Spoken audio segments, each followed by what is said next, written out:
Comment vérifier le cache de voisinage IPv6 sous Windows et sous macOS X à titre d'exemple? Eh bien, la première chose à faire est de lancer la ligne de commande Windows et c'est la commande netsh interface IPv6 suivie de show neighbors qui va nous donner la liste des voisins sur le même lien, interface par interface. Euh, notre interface numéro 11, celle qui nous connecte au réseau local, ici connaît deux adresses liens locales. Alors, la première, c'est celle du routeur, avec sa correspondance adresse physique, donc la découverte de voisinage répond au même principe que celui de la résolution d'adresse logique, d'adresse IP en adresse physique. Et bien ici, ça s'appelle la découverte de voisinage en IPv6. On constate également que notre interface connaît une autre adresse lien locale. On voit ici l'adresse lien locale et l'adresse MAC correspondante. On voit un lien évident entre les 24 derniers bits à partir de BF7C37. On voit le lien évident par rapport aux 24 derniers bits de l'adresse physique. Il y a un lien entre l'adresse logique IPv6 et l'adresse physique MAC. Sauf que l'identifiant d'interface de 16, 32, 48, 64 bits n'est pas l'équivalent de l'adresse MAC 48 bits. Elle a été étendue, l'adresse MAC 48 bits a été étendue sur 64. Alors on constate une similarité, mais ce n'est pas une ressemblance exacte, entre les 24 premiers bits de l'identifiant d'interface de l'adresse IPv6, sauf que regardez ici, au lieu d'avoir 70, 70, nous avons 72, 72, en fait un bit pour une signification locale a été modifié, mais les 16 bits suivants correspondent 56, 81. Alors comment est-ce que l'opération d'extension a été réalisée en dehors de ce bit local qui a été modifié?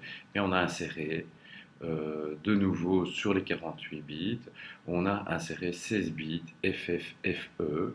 Ben oui, 48 plus 16 nous donne un total de 64. On notera également la reconnaissance d'adresses solicited note multicast, notamment celle qui correspond à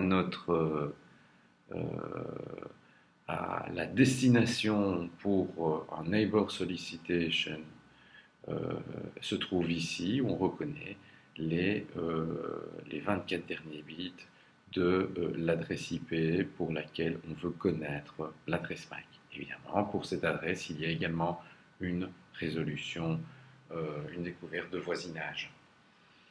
Voilà, alors on peut effectuer le même type de résolution, d'action sous macOS X avec la commande ndp-a. Voilà, ndp-a nous donne le même type de résultat.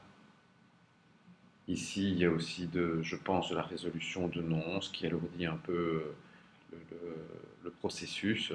On voit la distinction, la différence entre Windows et les systèmes Unix, Linux. Ici, les interfaces, les index d'interface sont notés par leur nom d'interface, tandis que sous Windows, c'est par le numéro de l'interface dans la base de registre.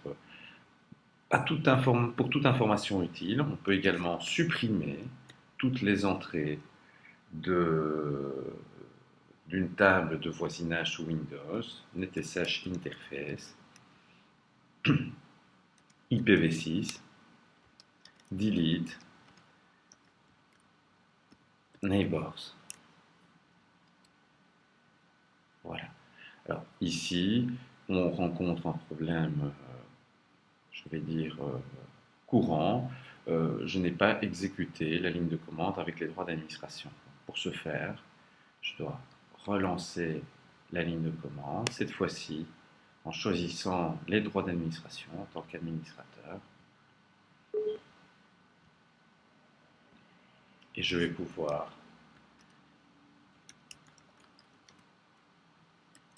effacer, delete, la table de voisinage. Voilà. Donc, si je visualise à nouveau cette table, eh bien, je constate qu'elle est vide. Jusqu'au moment où je génère à nouveau du trafic vers l'Internet, par exemple. Cette table est à nouveau peuplée d'un minimum d'informations, notamment l'adresse Solicite Note Multicast de la passerelle. Voilà, je vous remercie de votre attention.